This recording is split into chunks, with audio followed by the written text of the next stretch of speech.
این شعر چند روز قبل از مرگ قمر خواننده شهیر ایران ساخته شده است.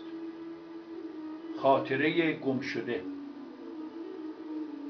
بر خاطره گم شده ماند قمر امروز، بر خاطره گم شده ماند قمر امروز، زان شوکت دیرینه نیابی اثر امروز. آن چهره که آیینه ارباب نظر بود، زنگار گرفته است و غبار کدر امروز. آن قمری خوشخوان طبیعت که تو دیدی، در کنج قفس ریخته آن بال و پر امروز.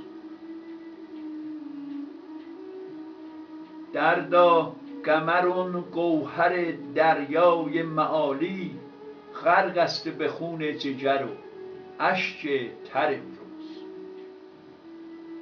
ای اهل هنر خون دل از دیده ببارید، در بستر مرگ است خدای هنر امروز.